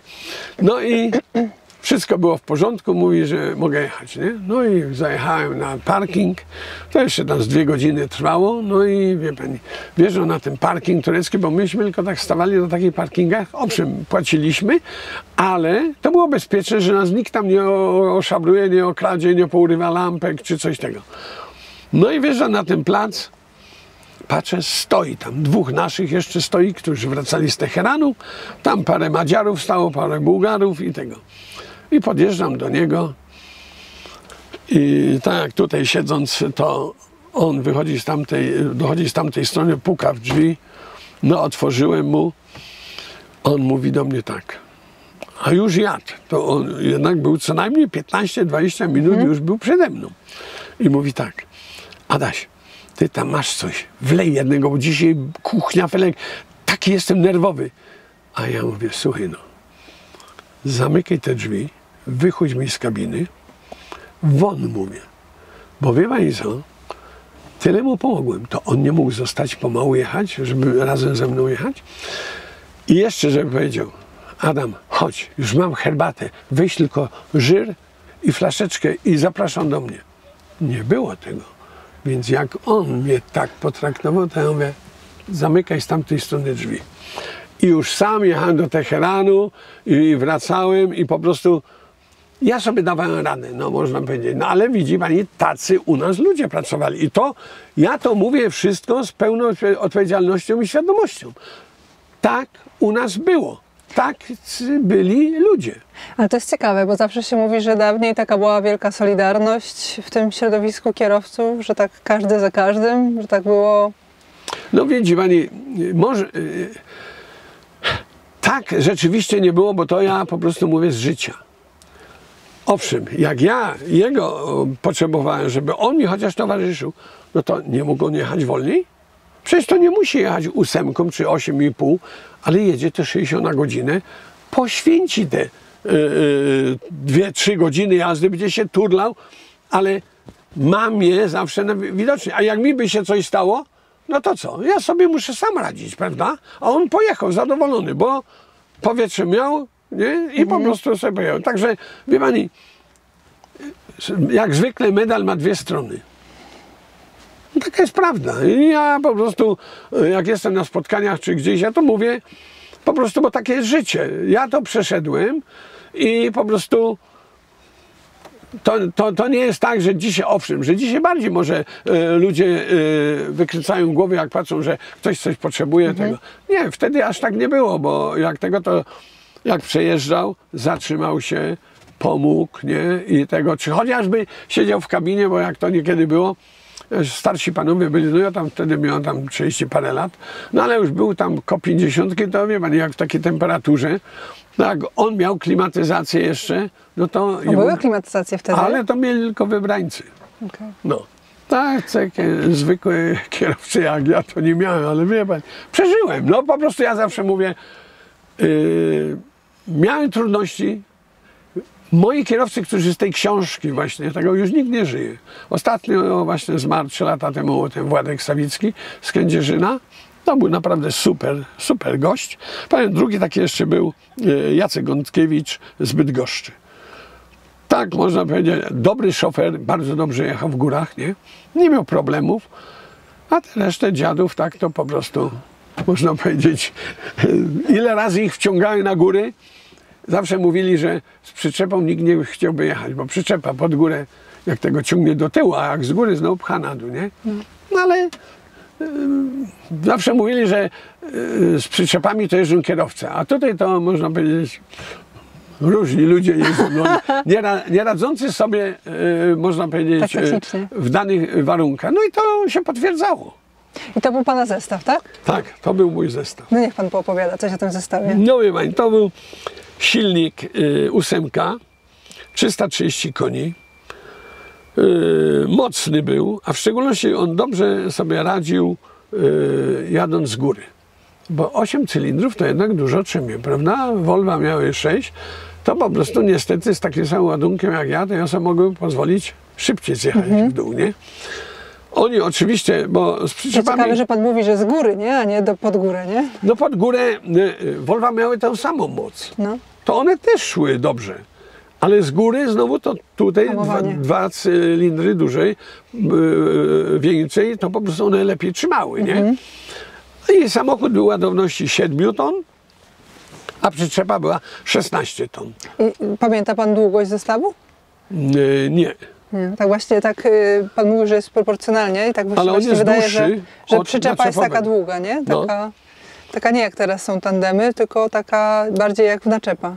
Tak, bo ten dyszel jeszcze ją wydłużał, nie? A sama na przykład ładowność, ta długość przyczepy była taka, można powiedzieć, no niespotykana i nieproporcjonalna do samochodu. No bo 22 tony ciągłe albo do tyłu, albo z góry spychały, prawda? No tak właśnie patrzę, że na przyczepa na obrotnicy, ale tutaj tylko jedna oś, to jest w ogóle ciekawe, nie? Że tutaj tak mało, jak to uciągnąć, a w zimie jak? A no właśnie, to był ten problem. Trzeba było umiejętnie jechać biegami, dobierać biegi. A ile biegów było? 8 plus 4 półki. Okej. 4 małe, 4 duże i jeszcze między tym właśnie te półki. Ale to musiał człowiek wykorzystać, bo powiem pani, nawet latem, jak człowiek miał tu załadowany pełen ładunek, a tu tylko były 3-4 tony, to nawet je wjeżdżając pod górę przy deszczu, to koła buksowały. Bo po prostu ta moc, prawda? A ciężar ciągnął do tyłu. Także trzeba było naprawdę umiejętnie jechać. No na przyczepach to jeździli ludzie, można powiedzieć, trochę tak z wyobraźnią i z takim zadziorem prawdziwego szofera, nie? A jeszcze tak mi proszę powiedzieć, zmieniając troszkę temat, jak udawało się prowadzić życie rodzinne, jak pan wyjeżdżał na miesiąc? Czy pan dzwonił do domu? Czy pan pisał listy po drodze? Nie. Czy pan z żoną w ogóle miał jakikolwiek kontakt przez ten miesiąc? Żadnego. Wyjeżdżając z Cieszyna, na przykład tam to tylko dzwoniłem, tak. Dzisiaj wyjeżdżam o godzinie tej i tej. Jak dobrze pójdzie, to za miesiąc będę w domu. Koniec. I to była cała, jakby to powiedzieć, cały kontakt. Po miesiącu z żoną przyjechałem, a to wie pani, to jeszcze już czas trzeba było czekać na poczcie, czy tam u nas nawet po 3-4 godziny na połączenie. 3-4 godziny? Tak. Jezu. No to nie było tak, że wykręcił, o już jest Nowy Tomyśl. Nie. I ile wtedy pan rozmawiał z żoną? No to 10-15 minut. No bo nie było, bo już drudzy też czekali, prawda, że chcieli zadzwonić. No a po prostu takie były czasy, człowiek do tego się przyzwyczaił. Ja mówię, dzisiaj, wie pani, patrząc na to wszystko, te, można powiedzieć, GPS-y, to jest naprawdę pomocna rzecz, bo dzisiaj tyle, patrząc na tyle firm, które jest i człowiek nawet nie wie, nie ma pojęcia, bo kiedyś to wiadomo, z daleka było, o firma, był szyld do tego i człowiek trafiał. Dzisiaj w tym zgiełku, w tym wszystkim, to bez GPS-u to faktycznie to nie ma szans po prostu znalezienia firmy, dostarczenia towaru do danego miejsca. No właśnie, jak pan teraz, co pan myśli o teraz współczesnym transporcie? Tak porównując do tych czasów, jak pan jeździł. Wiemy, to dużo jest przyjemniej, lżej. Moim zdaniem, nie wiem, no bo jak tak słyszę, bo rozmawiam z kierowcami, którzy do mnie dzwonią o książki czy coś tego, jest większy mobbing taki, bo po prostu oni są wszędzie inwigilowani po prostu przez te różne tam stacje, prawda? Także sama jazda co do tego to naprawdę jest luksusowa. Tu nie może przekroczyć godzin pracy, prawda? To też go trzyma. Czy pan uważa, że to jest dobre czy złe? Wie pani co? To zależy od człowieka. Jaki on ma organizm? Czy on wytrzymuje, na przykład, bo on by mógł na przykład jechać. Siedząc w samochodzie, on się męczy. A jak po prostu by jechał, to on się nie męczy. Ale to zależy od tego, w jakim on jest, mówiąc, sztosie po prostu zdrowotnym. Myśmy jechali po 12, 14, 16 godzin. My nie byli zmęczeni. No i po prostu młodzież dzisiaj, to co ja mówię, to z jednej strony te wygodnictwo, te luksusy, ta technika, to wszystko, wie pani, troszeczkę robi z tych młodych ludzi takich nieudaczników, bo Ja musiałem sobie przy samochodzie wszystko zrobić. Łącznie z przełożeniem, rozebraniem koła i założeniem nowej dętki. Dzisiaj nie musi tego robić. Żarówki trzeba było powymieniać. No to tam było najmniejsze, bo to tam, wie pani, odkręcić 2 śrubki, wymienić żarówkę, założyć klos z powrotem, to tam tak. Ale dzisiaj, jak ja to słyszę w ogóle, że wszędzie serwisy, może tak jest, wie pani, bo te samochody są tak wszystko zrobione, że komputer mają. Komputer trzeba później zresetować, czy coś tego, nie? Myśmy tego nie mieli, bo jak ja taki na przykład powiem przykład, musieliśmy wykręcić filtr od paliwa, bo zaszedł tą woskowiną, to po prostu trzeba było filtr wykręcić, wygrzać go, wytrzepać tą parafinę, zakręcić go z powrotem, podpompować pompką paliwo i się jechało dalej. A pan w mrozach jeździł też, czy nie? Gdzie? W mrozach. Oczywiście, no, że wtedy w tej książce, co piszę, to było minus 44 stopnie w Chorasanie. No to jak my wymieniali wówczas ten filtr, też u kolegi, widzi pani, 2 kolegów obok na chłodniach siedziało, a my z Władkiem pomagali mu wymienić ten filtr.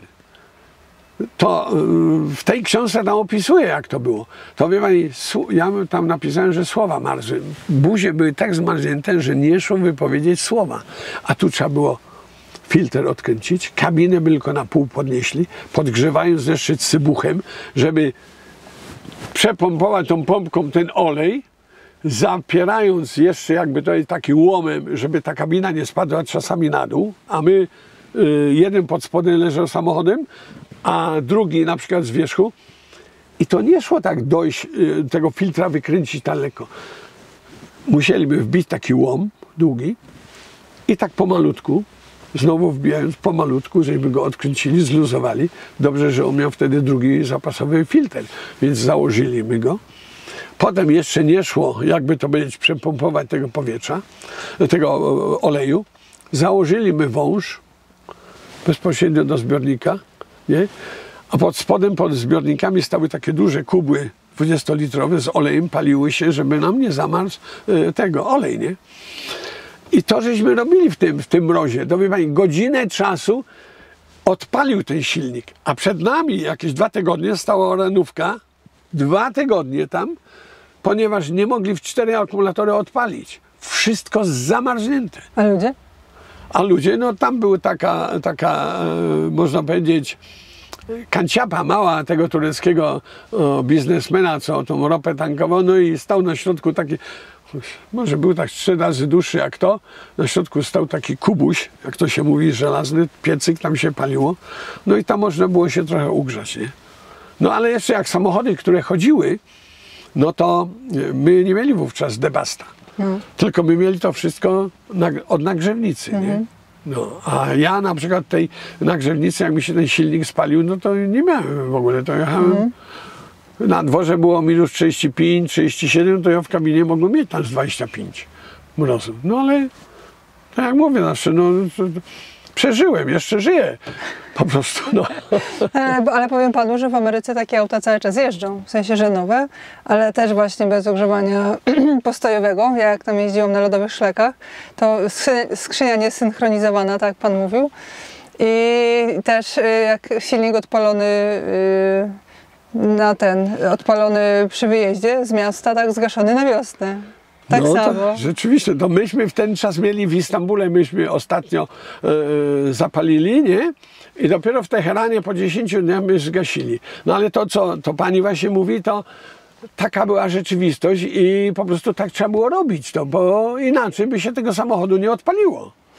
No i to, no, pani sama już, jakby to powiedzieć, będąc tam, przeżyła, to już pani miała takie mocne doświadczenie, prawda? Jak dzisiaj pani by tak opowiadała niektórym kierowcom, to kuchnia, co tam baje, nie? Pierdoły, nie?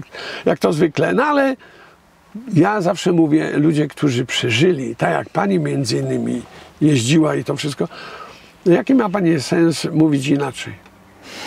Prawda? No. Ma pan jakieś... O, jeszcze mam jedno pytanie. Bo jest zawsze dużo kłótni. Czy wymiana koła to jest praca kierowcy, czy nie? No, za naszych czasów oczywiście. No wie pani, no przecież tam nie przejechał serwis, jak myśmy jeździli. Ale wie pani, jak dzisiaj słyszę, że mają klucze, to wszystko takie, można powiedzieć, dobre, to my kiedyś mieliśmy takie długie rury dwumetrowe, bo jak tą samantą przykręcili te koła, to nie, żeby one się nie odkręcały. No to trzeba było mieć jeszcze, jakby był dobry drugi człowiek, który przeciwwagę podniósł do góry, no to ta śruba puściła. A jak nie, to niekiedy te rury dwumetrowe się gięły, tak były dokręcone. No i co? No co miał człowiek zrobić? No jeszcze potem przyszło rozebrać, bo w samochodzie mieliśmy koła z dętkami. W przyczepie nie. To były bezdętkowe. No co miał człowiek zrobić? Płakać? Prosić Allaha, Boga, kogo, tego, żeby pomógł? To przecież to mowy nie było. No, człowiek brał, robił. No, taka była rzeczywistość. Chciał czego człowiek, no to ma, no to trzeba robić. A mam jeszcze jedno pytanie. Przez te lata, które pan jeździł w te dalekie trasy, czy kiedyś ktoś gdzieś pana okradł? Nie dałem się po prostu okraść, bo po drugie, że nie wdawałem się w żadne takie interesy. Wie pani? A tak to co do kabiny, co tego, to zawsze zamykałem, a pieniądze miałem schowane między innymi, bo to wtedy się jechało, to miało się ponad $2000, to też było kupę pieniędzy, prawda? Na paliwo, nie? No i na wszystkie opłaty, prawda? No i część miałem w kabinie schowane, a część miałem w skrzynce, gdzie jedzenie miałem. Tam miałem zakitrane, także mu jakby porwali, to jedną część, a druga część jeszcze mi zostaje, nie? Także nie przyczyniałem się do tego. Oczywiście były niekiedy napady na tych tureckich tam parkingach, a najwięcej to było w Iranie po prostu, że tam można powiedzieć takie były małe gangi i próbowały po prostu tam oskubać człowieka, nie? Ale ja zawsze mówiłem, nie trzeba dawać powodów do tego, żeby ktoś mógł wejść tak do kabiny, bo jak żeśmy nieraz stawali na jedzenie gdzieś, no to także oko mieliśmy na swoje kabiny, żeby ktoś wchodząc, to widzieliśmy, że się drzwi otwierają, nie? A wiadomo, że pieniądze na wierzchu nie leżały, tylko były pochowane, nie? Także z tym kłopotów no, nie miałem. Ciekawe. Ciekawe. Panie Adamie, ja mam prezent dla pana od partnera tej serii wywiadów z legendami transportu, nawigację profesjonalną dla kierowców. Proszę bardzo. Proszę mi powiedzieć, ile pan miał map, jak pan jechał w taką trasę? Jak jechałem na Bliski Wschód, to nie miałem żadnej mapy, bo mi była mapa niepotrzebna. Jak mapa niepotrzebna? No gdzie? No na co tam?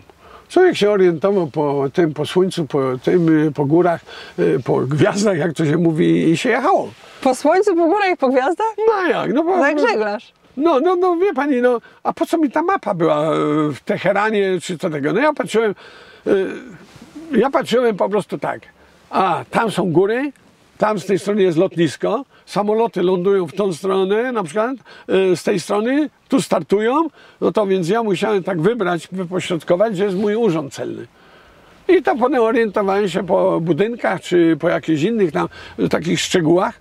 Ja tylko miałem na przykład Francji, Niemiec, po prostu te mapy tutaj, ewentualnie tych miast, Hamburga, to wie pani, żeby kładąc sobie mapę, a jeszcze przede wszystkim popisałem ulice, po jakich tego, numery i jak tego, no i człowiek jechał.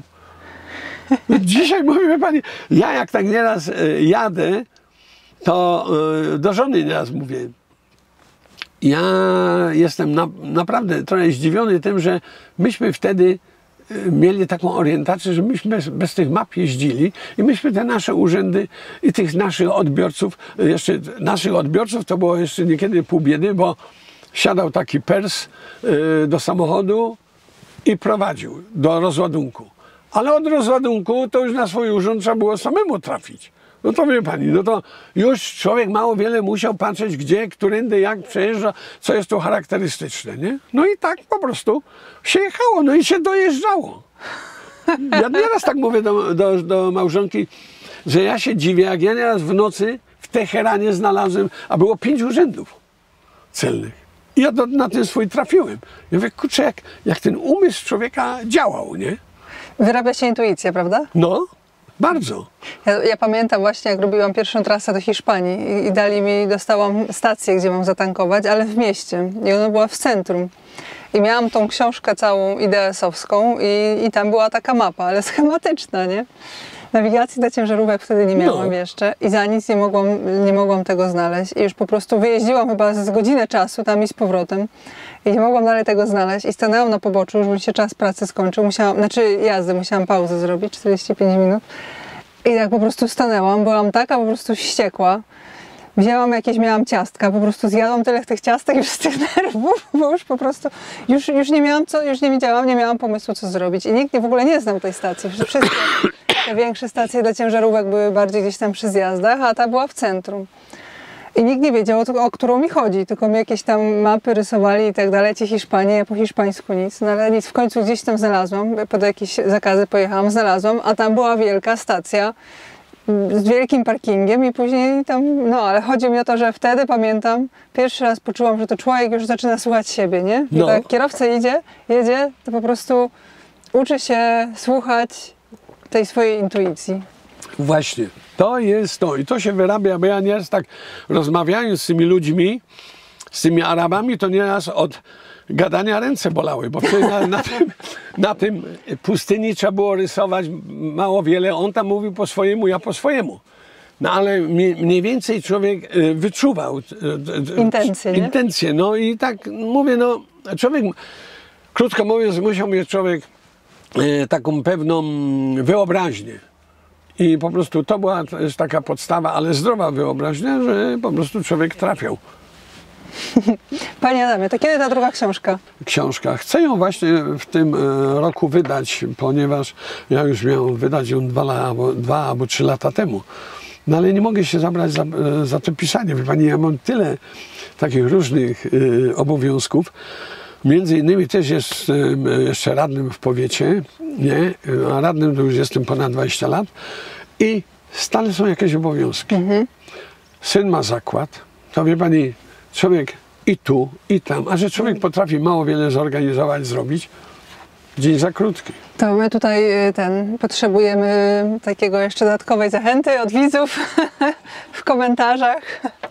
Może będzie troszeczkę jeszcze więcej motywacji wtedy, żeby przysiąść jeszcze dodatkowo. Siadam wieczorami niekiedy i właśnie piszę, bo chcę to tak, można powiedzieć, napisać jak była ta pierwsza książka. Druga książka zacząłem pisać dlatego, że wspomniałem o tych Jordańczykach jadącymi tymi busingami, stojącymi już wówczas na Hasłanie w Bagdadzie. No i wówczas kierowcy i tam inni czytelnicy napisali, że dobrze by było napisać taką książkę. Nie? No i tak zaczęli mnie jakby tym tak zachęcać. No i tak sobie pomyślałem, no napiszę, zdjęć mam trochę tam tych takich wspomnień też, no to chcę napisać, że tu było minus 44 stopnie, człowiek musiał przeżyć, miał 3 kalesuny, 2 spodni i to wszystko, a jeszcze wiatr przewiewał, było zimno, a tu znowu było plus 60, ponad 60 w słońcu, no to można sobie wyobrazić, jak jest ciepło. Klimatyzacji nie było w samochodzie, człowiek spał jak w piekarniku, albo u góry na plandece, nie? No i po prostu się przeżyło. No mówię zawsze, że ludzie jeszcze za czasów wojny, jak ich na przykład bolszewicy powywozili z dziećmi tam na tą Mandżurię, do Kazachstanu, to tego, prawda, to byli jeszcze z małymi dziećmi. I nie mieli gdzie, jakby to powiedzieć, się schować i jakby coś ciepłego do ust włożyć. A ja miałem zawsze jeszcze ten luksus, że miałem kolegów, którzy mieli, no, w szczególności ten Władek Sawicki, który mnie zawsze zapraszał i miałem wolny wstęp, że mogłem tą ciepłą herbatę wypić u niego, nie? No i to tak, wie pani, i dlatego chcę tak napisać tę drugą książkę do porównania, że człowiek, można powiedzieć, jest w stanie przeżyć te 100 stopni. Od minus 40, prawda, do plus 60 i ponad, nie? Wielka amplituda, no. Taka ciekawostka, ja jak jeździłam na lodowych szlakach, miałam 2 pary butów roboczych. Jedna na minus 45 stopni, a druga na minus 100 stopni. Jakby takie pan miał, to by tam nic nie było straszne. Tak, żeby pani wiedziała, ale tam panowały, można powiedzieć, inna, nowsza technika, prawda? I to myśmy wówczas nie mieli takiej możliwości, Tak. nie? Ale to jest, tak jak pani mówi, to aż tak trochę z niedowierzaniem, że co to można dla człowieka zrobić, nie? Jaka wygoda, prawda?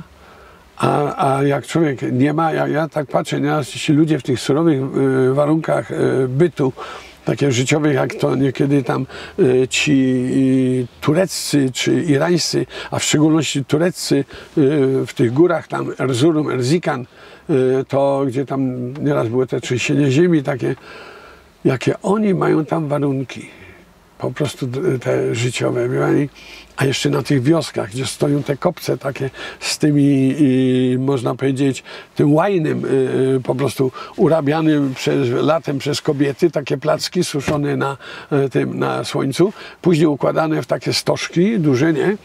Oblepiane gliną i to było ich jakby węgiel, które na przykład podgrzewały tam te płomyki, czy wody gotowały, czy coś tego, no ale można sobie wyobrazić w takim małym tym, przy mrozie tam na przykład 30 stopni, jakie były tam panowały surowe warunki. Niesamowite. Co człowiek potrafi przeżyć, nie? No. Jest instynkt przetrwania. Właśnie. Panie Adamie, no chyba już poruszyliśmy chyba wszystkie tematy, nie? Czy pan jeszcze coś przychodzi do głowy? Coś by pan chciał jeszcze powiedzieć? Wie pani co, może zostawmy to resztę do książki tej następnej, która Tak, na przykład będzie i jak tego, to tam jeszcze też parę szczegółów podam. No tak, żeby ta książka była tym, można powiedzieć, takim ciekawym, po prostu, gdzie chowa wiele ciekawości jeszcze takich, bo szczerze mówiąc, ja się bardzo cieszę, że ja tu mogłem wystąpić w pani programie, bo już część tych opowieści, które tak na żywo, które powiedziałem, oczywiście książka oddaje to inaczej, a na żywo, jak mówi, to jest też inaczej, prawda? Ja tu naprawdę z wielką przyjemnością, satysfakcją przyjąłem to zaproszenie, także pani Iwono, bardzo, bardzo pani dziękuję i przede wszystkim życzę pani szerokiej, jak to się mówi po szofersku, drogi, no i dużo, dużo zdrówka, bo no niestety i szczęścia tego, które ja zawsze mówię, że niestety kierowcy muszą mieć ten łód tego szczęścia. Wie pani, jak ja nieraz jechałem i patrzyłem, że tam ze skały urwał się jakiś blok, spadł na kabinę, prawda? Czy on nie mógł spaść wcześniej, czy nie mógł metr dalej, musiał spaść na tą kabinę i ten człowiek nie przeżył, prawda? No i dlatego mówię, szczęście w życiu jest bardzo ważne. Niekiedy człowiek jedzie samochodem, ktoś przede mną przejechał, prawda? A ja już bym nie wyhamował, ale on zdążył przejechać. A inaczej byłaby tragedia, ja bym stał również, prawda? Nie wiadomo, w jakim stanie zdrowotnym bym był, nie? Ale szczęście jest naprawdę w życiu potrzebne. I tego pani życzę. Ach, dziękuję. Bo pani jest młodą kobietą, i młodym kierowcą, który naprawdę przed panią jeszcze jest wiele, wiele lat, na przykład tu tej pracy w ogóle jako, no bo ja uważam, że praca kierowcy jest ciężka. Wie pani, to tak się niekiedy tylko mówi, że tylko se jedzie tam i kręci. Oczywiście, ale ma dzisiaj dużo też między innymi tych różnych takich wspomagań, jak na przykład te GPS-y. On już nie musi tak główkować, on nie musi na mapie szukać, patrzeć, gdzie to jest. GPS go zaprowadzi, ale jest zawsze to, że on musi myśleć. Prawda? Musi na przykład brać to pod uwagę. On nie może zlekceważyć, że ty teraz skręcisz w prawo, a on sobie pojedzie prosto, nie? I co jeszcze jest bardzo ważne u kierowców? Jednak mieć tą taką baczną uwagę. Nie można za bardzo ufać tym przyrządom. To ja zawsze mówię, jak taką cechę człowiek ma, to on żyje. On wie, on nie jest jakby takim jakby automatem, który wykonuje tylko te czynności, a on nie myśli. Człowiek jest od myślenia, prawda? I tego ja pani życzę naprawdę i wszystkiego dobrego, bo po prostu świat jest ciekawy. Pani jeździ cały czas. No to ja zawsze mówiłem to jeszcze tak, że kierowca ma to do siebie, że zwiedza różne okolice, stany, po prostu widzi góry, morze, po prostu różne budowy, to wszystko. To jest dodatkowe o to, co taki zwykły zjadacz chleba nie ma, prawda? Ale jako praca jest to ciężko. Ciężko. Dziękuję Panie Adamie i za życzenia. I ja życzę Panu wszystkiego najlepszego i dużo zdrowia i spełnienia marzeń. Dziękuję bardzo. I czekamy na drugą książkę. I ogromnie dziękuję za to, że Pan poświęcił swój czas i przyjechał tutaj razem z żoną. Pani Iwono, cała przyjemność po mojej stronie, że mogłem z taką osobą się spotkać na żywo, porozmawiać, zobaczyć, dotknąć, jakby to powiedzieć. No i naprawdę sama satysfakcja, bo przede wszystkim jest Pani bardzo miłą osobą i po prostu to dużo znowu świadczy, mówi o danym człowieku i przed takim człowiekiem jak Pani z uśmiechem na twarzy można by powiedzieć, że się drzwi otwierają. Dziękuję Panie Adamie. Dziękuję, ale mamy z 2 godziny wywiadu, ale będzie co słuchać. Ale tak długo? No. Bo ja Pani tak jeszcze, miło się rozmawia z ludźmi, którzy słuchają tego, co się mówi. Bo jak niekiedy jestem na spotkaniu z uczniami, jest tam 40 czy tam 50 uczni, to część na przykład po jakieś tam pół godzinie już wychodzi, nie? A do końca zostaje tam może z 15, góra 20 osób, nie? To świadczy o tym, że ci ludzie byli zainteresowani tym, co ja tam opowiadam, nie? A to ja znowu z kolei to, co opowiadam, to tych przeżyć z tamtych czasów już nikt nie przeżyje. Bo to już tego biegu czasu się nie zawróci. Drogi, po jakich ja jeździłem, to już nie będzie się jeździć. Wie Pani, no i to tak mi jest to miło, jak mogę przekazać to, co tego, bo mówię, było to moim marzeniem, stało się. No a że jeszcze dodatkowo napisałem tą książkę, no to wie Pani, no co taki zwykły kierowca, mechanik samochodowy po szkole zawodowej, wie Pani, no to co może oczekiwać więcej? Ja nie studiowałem. Po prostu i napisałem tą książkę, prawda? Także ja jestem bardzo zadowolony z tego i mówię, moje marzenia się spełniły. No szkoda, że mój syn, ten najstarszy, odszedł już 6 lat temu, bo miał raka jelita grubego i później przyrzuty na kości. No i wie Pani, 48 lat i z tego świata zszedł, nie? A po prostu człowiek nie przewidzi. Ja go długo jeszcze ratowałem, lekarstw, ziół, tego wszystkiego.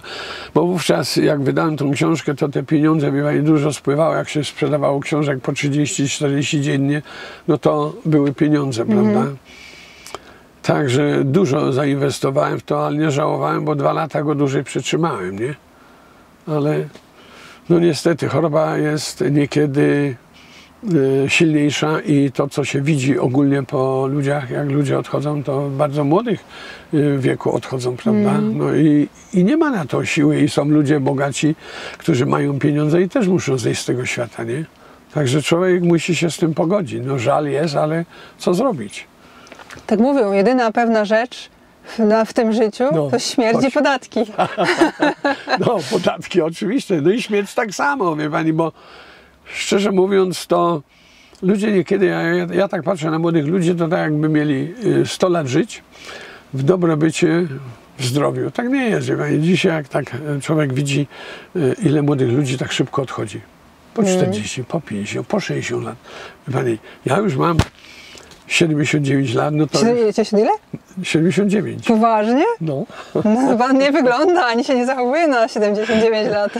I wie Pani, ja już to troszeczkę tak przeszedłem przez życie i widzę to wszystko, jak to się odbywa. Ludzie niekiedy są tacy jakby, powiem Pani, nawet nieżyczliwi, zazdrośni. Sami dla siebie, jak te ślimaczki po prostu. I to jest takie przykre, a my żyjemy jak te bąbelki na wodzie. Dzisiaj żyję, jutro nie. I czego tu być jeszcze zazdrosny? Nie Pani powie, ja tam jestem otwarty. Jak mogę, to pomogę. Jak nie mogę, a ktoś jest jakimś tym niedobrym, to mu też pomogę, ale w inny sposób. Bo nie lubię, jak ktoś okrada, oszukuje innych ludzi. Przyzwoitych jeszcze tego, no bo mniej zasobnych w wiedzę jakąś, wie pani, bo to no nie wszyscy, prawda? Jakby to powiedzieć, studia kończą, a jeszcze jak studia kończą, jeszcze niekiedy należą się nabrać i po prostu ktoś na nich żeruje. No także nie będę już panią zanudzał, bo... Zanudzać mnie pan nie zanudza. Ja myślę o tym, że ja pana tak dzisiaj wymęczyłam.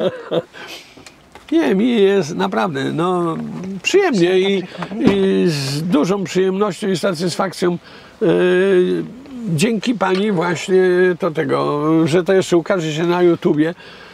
No to wie pani, no, można będzie tylko dziękować. No to ja dziękuję. To ja dziękuję. Ja dziękuję. Patryk, to pewnie się będzie łatwiej wyjść. No, jest tu dużo miejsca. Ściągane, to panu wyciągnę. No jest, nie? No. Ja jak w niektórych samochodach byłem, no faktycznie, tu też. Bez problemu można... Ja już wysoki jestem, ale sobie Tak. stanę ładnie tego, to można. A my to tak. A jaka była uciecha, satysfakcja, że człowiek mógł w takim tirze posiedzieć i pracować jeszcze.